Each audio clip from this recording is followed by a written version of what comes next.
Hey everybody, welcome back to the Bourbon Note. I'm Greg. I'm Ben. And today, we're taking a flight.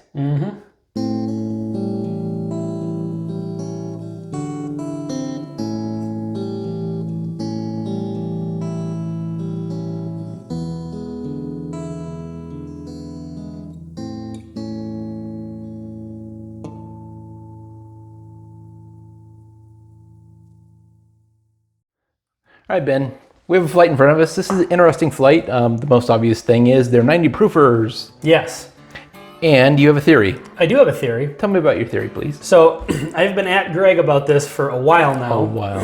Excuse me. It's not even a theory for me, it's just a flat out fact. Oh. But I just want to know if this is a thing for other people. And this may sound a little weird at first. I don't know if anybody else has just right off the bat noticed this. I think that bourbon tastes different when you drink it outside. What the f*** are you talking about? So, what I mean by that What do you mean by that? is when, if I take a bourbon and I pour it and I take a couple sips inside, and then I go outside, even if I don't let it sit outside for, an extended period of time or whatever, I really feel like it loses a lot of the nuance. It's still bold in flavor and tastes good, but a lot of like I feel like it gets kind of boiled, almost dumbed down to just a very, very basic flavor.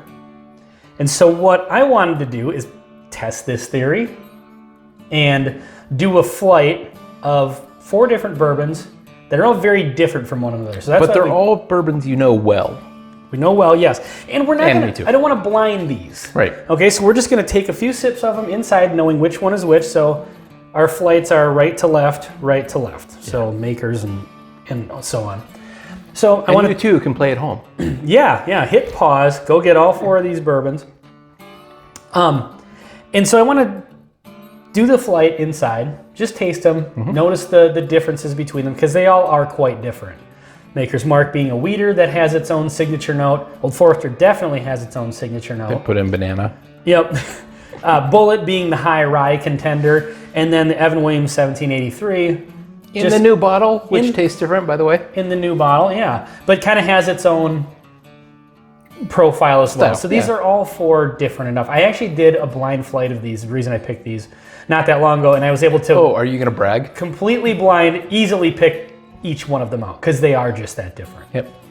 So we want to taste these and then bring them outside and then taste them again. And not trying to trick ourselves, because sometimes doing a blind flight, even if they are very It is a different, challenge. can play tricks on your mind depending on what order you drink them in. So we're just going to drink them in the same order outside. And what I'm looking for is to see if there is a loss of nuance between them. There should be a fair amount, to explain, there should be a fair amount of difference between this one and this one, is just as an example. Yeah. We know what Maker's Mark tastes like, we know what Old Forester tastes like. We should be able to pretty easily tell the difference. Yeah. When we go outside, the theory that we've been playing around with for a few weeks as we've been testing this is, yes, they're still different. You still know this is Maker's Mark. You still know this is Old Forester, The gap but it's closes. closed. And so if it was a blind flight, it would be harder.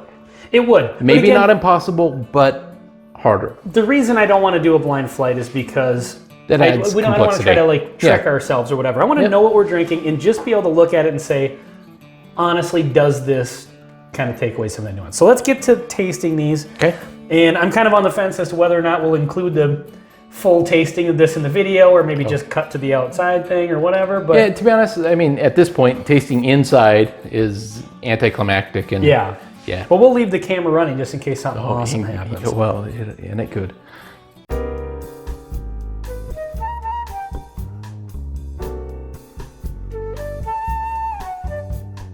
We are now in the outdoors. Yes, in the wilderness here. This is exciting. Yeah. So hopefully the wind is not an issue, although it's not windy now. It was just when we were trying We to do set have this a up. road over there. Well, there's probably roads everywhere, but see, we'll hear some traffic, so we are telling the truth. We are truly outdoors.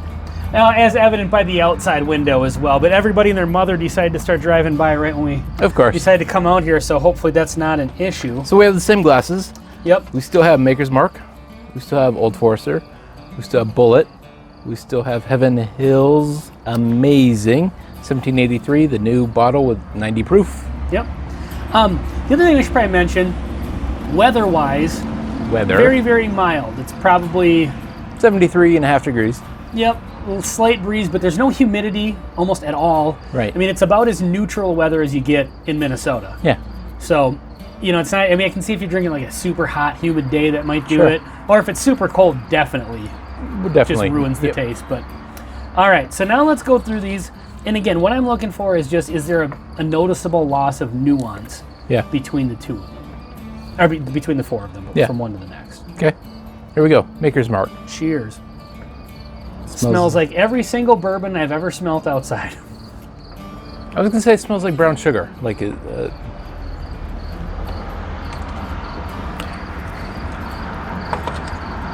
And I will point out that we stopped recording, picked our stuff up, came out here and set up. It took 3 minutes. Yeah, so it hasn't been sitting here for long. Yep. But the thing is, they've all been equally sitting Yep. for that Agreed. amount of time.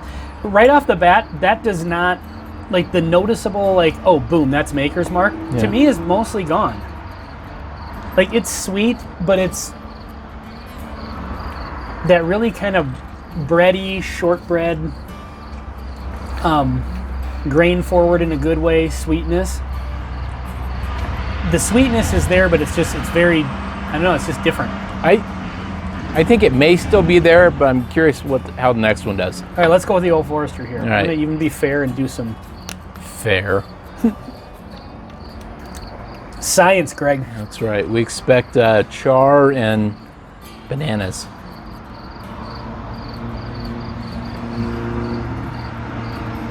That was a big drink.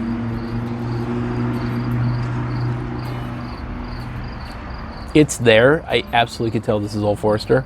But it's, But to me, yeah, I get that standard Old Forester note is definitely there. But there's a different kind of sweetness on top of it. Like the standard Old Forester note that tells you this is Old Forester is really buried. And it's still really good. I agree. But it's different. harder to pull out the fact that, like, I almost don't get any like peanut shell kind of note that I should. On the nose, I'm not getting the Old Forester. On Yeah. the palate, I am. I don't think I'm very good at nosing. My nose doesn't work very well. All right, Bullet. Yeah, on that second sip, I've lost a lot of that Old Forester quintessential note. Did you take 2 sips of it? Let me try it again.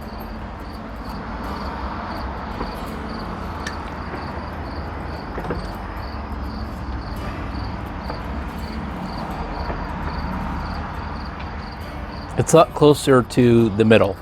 Yeah, You're right. And that's my issue with drinking outside. That's why I said downstairs, and hopefully I'm not repeating myself too much. But it's been a little bit in our time with moving stuff around since I said that. But it's like the nuance goes away, and they all become a little bit more just kind of run of the mill, down the middle sort of bourbons. Yeah.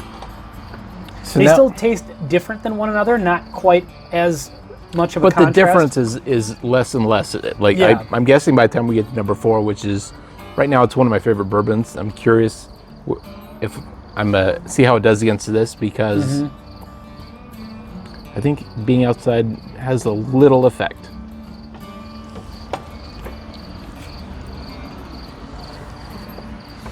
Get the rye spice there, but it's. I think this tastes much sweeter now. I feel like that rye kind of spice and kind of punch has really kind of taken a backseat to the sweetness has really come out. I think the rye spice is still there. It's still unique compared to everything else. It's still missing everything else because it can't compete with some of these others that are maybe more balanced flavors. But I feel like there's a lot of sweetness that's come out of this one. It definitely tastes different. So here's the thing I was just going to say. For these first 3 so far,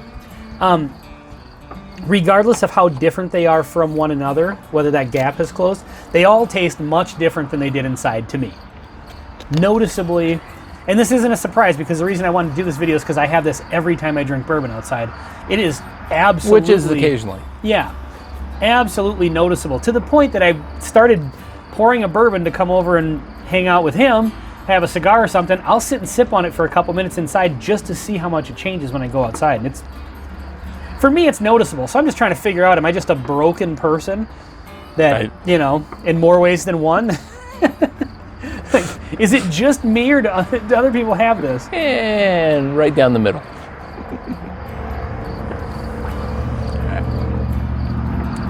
Heaven Hill 1783, the new bottle. I haven't tasted this yet, but nosing this against the bullet,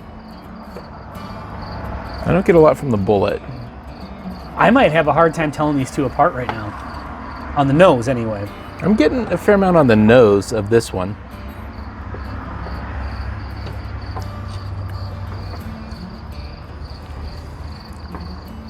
Very different from inside. Still getting honey notes, still getting floral. Still getting some nuance on this one. Now, I've been drinking this a lot recently. Is honey and floral something you normally get off of Evan? Yeah, stuff? so Really? I've been drinking this one a lot recently. It really has climbed to the top of the charts for me. Like this a lot. Especially at the proof or the price point. Price point, proof point. This is a real heavy hitter. But I totally agree.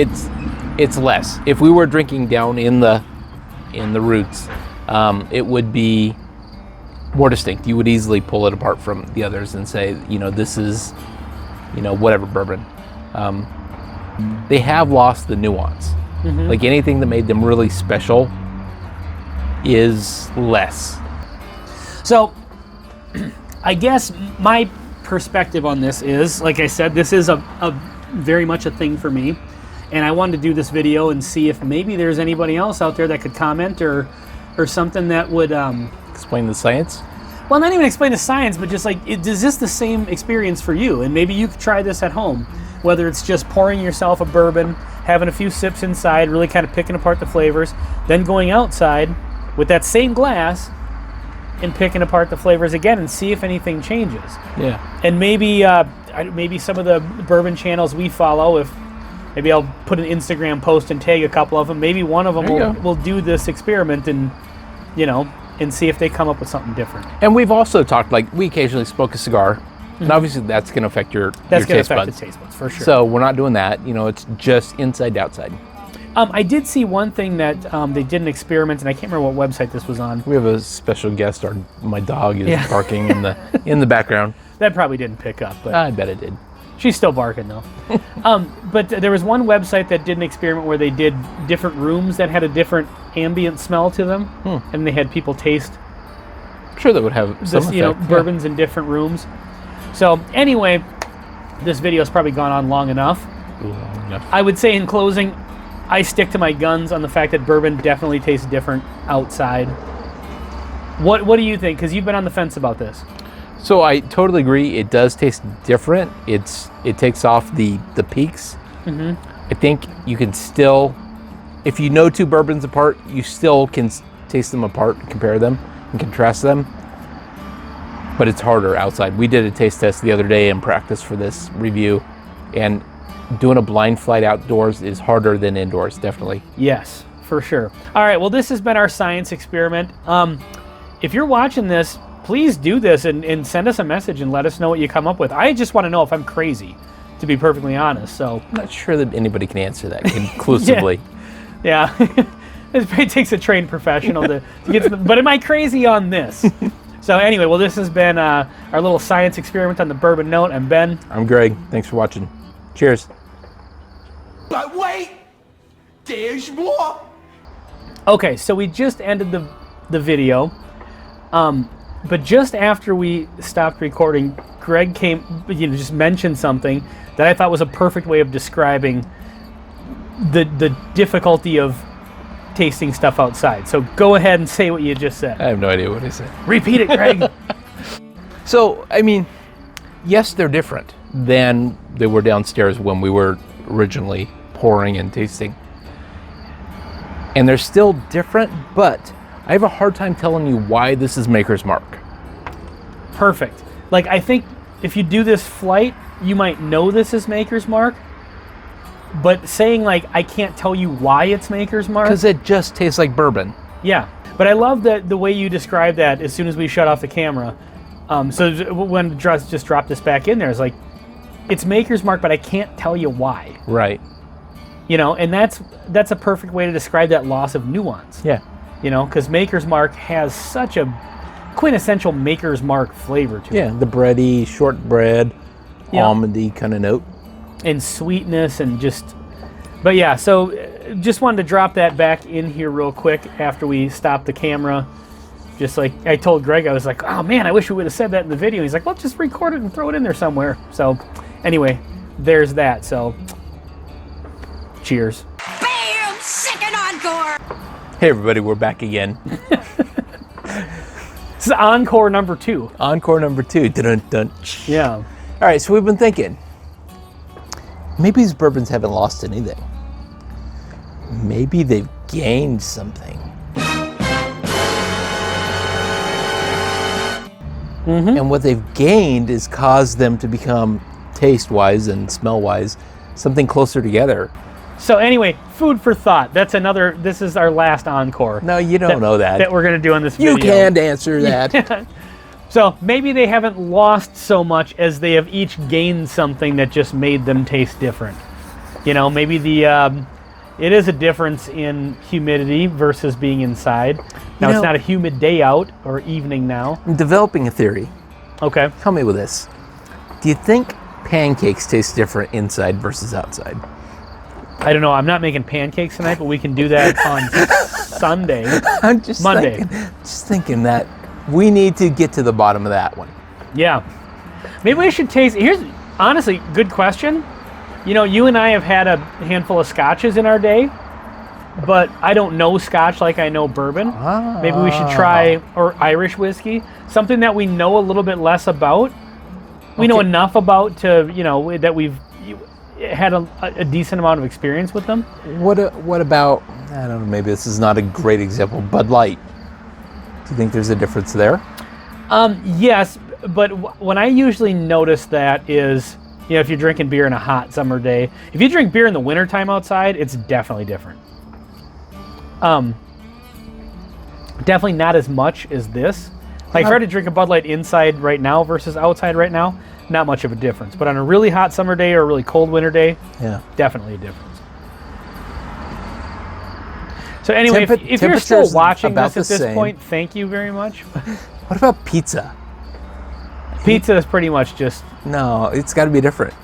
But then we'll have to get like 4 different kinds of pizza. I get on that. All right. That's a whole nother video. We'll do a pizza. All right, thanks for watching. Let's get out of this before we start lose. That subscriber count is not high enough anyway. We don't need to lose any more. No, so. people are entertained. Are they though? Cinnamon Toast Crunch. What? Yeah. Indoors versus outdoors, Cinnamon Toast Crunch. It's a thing. Oh, let's do that next. Anyway, cheers. This video's ending now.